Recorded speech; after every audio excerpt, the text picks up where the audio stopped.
ایک بات یاد رکھیے اور سمجھیے کہ اللہ تبارک و تعالیٰ نے قرآن کی حفاظت کی ذمہ داری لی ہے، کعبہ مکہ مدینہ کی حفاظت کی ذمہ داری لی ہے، اللہ اس کی حفاظت کر رہا ہے، کرے گا، کسی کو ذریعہ بنائے گا، لیکن اللہ تبارک و تعالیٰ نے ہماری حفاظت کی ذمہ داری نہیں لی ہے، ہمیں اپنے مال کی، اپنے جان کی خود حفاظت کرنی پڑے گی۔ اللہ نے کھلم کھلا قرآن میں فرما دیا ہے کہ شیطان یہ عدو مبین ہے، کھلا دشمن ہے، شیطان اور شیطان کے چیلے جو شیطان کے بہکاوے میں یہ تم سے لڑیں گے، تم کو دبانا چاہیں گے، تمہاری عزت آبرو کو لوٹنا چاہیں گے، تو تمہیں اپنی عزت آبرو اور جان مال کی حفاظت کے لیے ان سے لڑنا پڑے گا، یہ اللہ کا حکم ہے، اس کے لیے تمہیں میدان میں اترنا پڑے گا، تفنگ تیر کو ہاتھ میں لینا پڑے گا۔ اگر تمہارے دل میں ایمان ہے تو تم بھاگو گے نہیں، پسپا نہیں ہوگے، آگے بڑھو گے، میدان میں اترو گے اور ان باطل سے، شیطانوں سے تم لڑو گے۔ یہ کام تمہیں کرنا ہے، تمہیں بہادری دکھانا ہے، تو یاد رہے یہ کام تمہیں خود کرنا ہے، اس کے لیے طاقت و قوت جمع کرو، طاقتور بنو، بہادر بنو، بے نڈر بنو، بے باک بنو، یہ کام تمہیں کرنا پڑے گا۔ مومن بزدل بالکل نہیں ہوتا ہے، بے نڈر ہوتا ہے، بے خوف ہوتا ہے، بے باک ہوتا ہے، تمہیں ایسا رہنا یاد رہے۔ اللہ نے یہ بات کہا ہے کہ تمہیں اپنی حفاظت خود کرنی ہے، اگر اپنی حفاظت نہیں کر پا رہے ہو تو تم کمزور ایمان والے ہو، قرآن کے حکموں کو پورا نہیں کر رہے ہو۔ اللہ تو اپنے مومن بندوں کو بہادر دیکھنا چاہتا ہے، باہمت دیکھنا چاہتا ہے، جرات مند دیکھنا چاہتا ہے۔ تاریخ پڑھے ہو نا، جانتے ہو نا، حضرت عمر رضی اللہ تعالیٰ عنہ کو جب ہجرت کر رہے تھے، میدان میں آئے، آؤ کون سامنے آ رہا ہے؟ جس کو اپنے بچوں کو یتیم کروانا ہو، جس کو بیوہ ہونا ہو، میدان میں آؤ،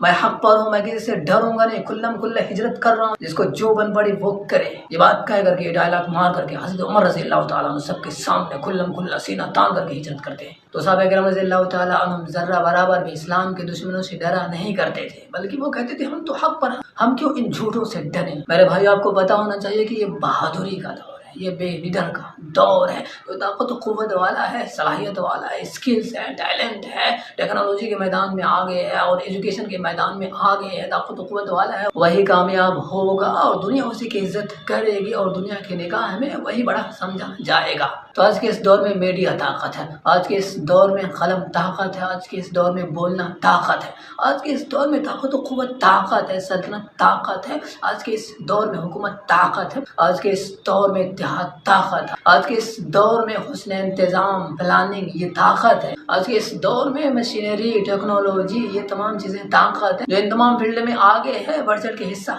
لے رہا ہے، وہی دنیا کو لیڈ کرے گا اور وہی دنیا پر حکومت کرے گا اور دنیا والے اس کے سامنے جھکیں گے، اسے ڈیل کریں گے، اسے مصافحہ کریں گے، اسے گلے ملیں گے اور دنیا والے اس کی بات مانیں گے اور اپنے پارلیمنٹ میں دنیا والے اس کو جگہ دیں گے۔ ورنہ یاد رہے اگر آپ کے پاس طاقت و قوت نہیں ہے تو آج کی دنیا اتنی ظالم ہے کہ آپ کو رہنے تک نہیں دے گی، آپ کے گھروں سے آپ کو بھگا دے گی، آپ کے گھروں میں تالا لگا لے گی اور اس پر قبضہ کر لے گی اور خود رہنے لگیں گے۔ آپ کو ہی ظالم کہیں گے، آپ کو ہی دہشت گرد کہیں گے، آپ کو ہی ٹیررسٹ کہیں گے۔ آج کی دنیا ایسی ظالم، مجرم، خبیث، نالائق ہے۔ تو آج کی دنیا کو سمجھنے کی کوشش کیجیے، یہاں لفاظی نہیں چلے گی، یہاں جعلی اور نقلی کا چلن ختم ہو گیا، یہاں اصلی اور پیور چیزوں کا ذکر ہے اور پیور چیزیں ایکسیپٹیبل ہے۔ آج کی دنیا میں صرف بات سے کام نہیں چلنے والا ہے، تقریروں سے، اسپیچ سے، لیکچر سے کام نہیں چلنے والا ہے، لکھنے سے کام نہیں چلنے والا ہے، یہ بھی چیزیں کسی حد تک ممد و معاون ہیں آگے بڑھنے میں، لیکن اصل جو کام ہے وہ کام ہے۔ آج کی دنیا کام دیکھتی ہے، آج کی دنیا کام مانگتی ہے، آج کی دنیا صلاحیت مانگتی ہے، آج کی دنیا ایبیلٹی مانگتی ہے، کوالٹی مانگتی ہے، آج کی دنیا کو یہ چاہیے۔ بہرحال آج کی دنیا ایک طرف، لیکن ہم ایمان والے ہیں، اگر ہمارے اندر کامل مومن ہو تو دنیا دھری کی دھری رہ جائے گی اور غالب ہم ہی ہوں گے۔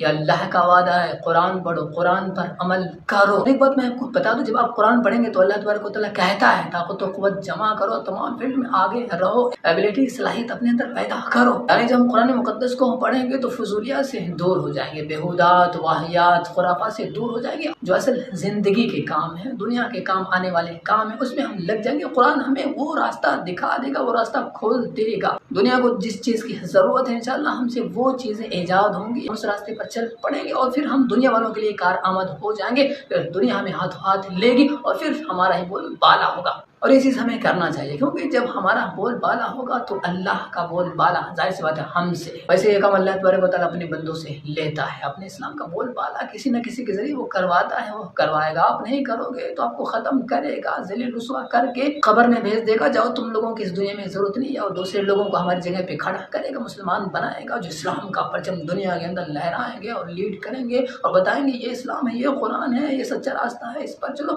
دنیا والے چلیں گے۔ یہ ہوگا میرے بھائیوں دوست، اگر ہم دین کی خدمت کر رہے ہیں، اسلام کی خدمت کر رہے ہیں تو ہم بڑے خوش نصیب ہیں، اگر نہیں کر رہے ہیں تو اللہ ہمارا محتاج نہیں ہے، اللہ تو اپنا کام لے گا، اپنے دین کو غالب کرے گا، ہم ذریعہ بنے یا نہ بنے، اگر بن جا رہے ہیں تو خوش نصیب ہے، نہیں بن رہے ہیں تو اللہ تعالیٰ ہماری جگہ پہ دوسری لوگوں کو کھڑا کرے گا، یہ اللہ کا وعدہ ہے، ایسا ہوگا۔ تو اللہ تعالیٰ ہم سب کو قرآن پڑھنے کی، سمجھنے کی اور فضولیات سے بچنے کی توفیق عطا فرمائے۔ السلام علیکم۔